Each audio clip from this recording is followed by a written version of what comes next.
So you're closer to where the R&D is done in Munich, but you're based in Hungary, I believe. Yes, yes. All right. So let's look at some of the 5 different technologies you've got built into this system. Yeah, so the strength of this system is that we can make mixed mode applications. So it's not just a pure 3D machine, it's not just a pure 2D machine, but what it can do, it can take 2D images, it can take 2.5D or oblique view images, it can make 3D, and it can also utilize the SFT technique, which is a Nordson patented technology, which is kind of a subtraction between known good panels and the to be inspected panels. So what you are seeing here running right now is a mixed mode application as well. So it is taking 2D images for components which are inspectable on 2D transmission views, but it also takes the dynamic planar CT 3D images for the devices, which needs to be layer separated on the PCB. But this machine is mainly for SMT, but dynamic planar CT also exists on the other products as well, what we have. So it is beneficial for the semiconductor backend fields and also for the power hybrid inspections. Okay, so Adam, can you maybe explain in a little bit more detail how the dynamic planar system works?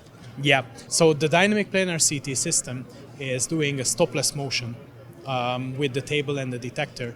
So what we are doing is we are moving continuously around the sample to have several oblique shots of the solder joint.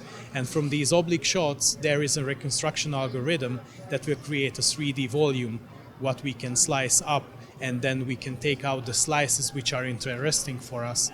So these slices may contain voids, may contain contamination on a layer that we can detect with further algorithms that we can apply on those. So is it the detector is moving around the sample? Is that how it's working, and taking different shots at different angles all the way around? Exactly. So we have the tube on the top of the machine pointing downwards, and then we have the table where we have the sample, and then we have the detector on the bottom of the machine. And the table and the detector are both moving on an XY gantry, so a linear gantry on a flat plane, and moving them off axis of the X-ray cone will result in tilted images in practice. So what kind of resolutions do we get, when you're doing this in an inline scenario? Yeah, this machine is capable of doing 5 microns and up to 20 microns. It depends what's the requirement. So we can go either large FOVs with smaller resolutions, which is quicker, or we can go down to small resolutions and smaller FOVs as well. What the system can also do is that it can dynamically go back to defects and take higher resolution images. So you can write your applications to start with a rough inspection, and if that's okay already, the system will stop the inspection and will not get more details for you.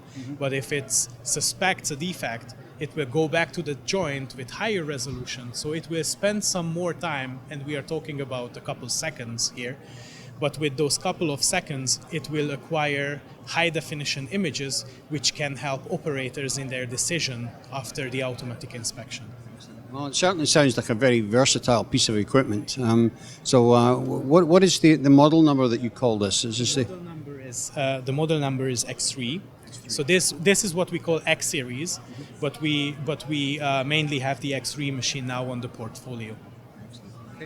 Great. Well, as I say, super versatile and reasonably quick as well. So I want to thank you for showing it to us today.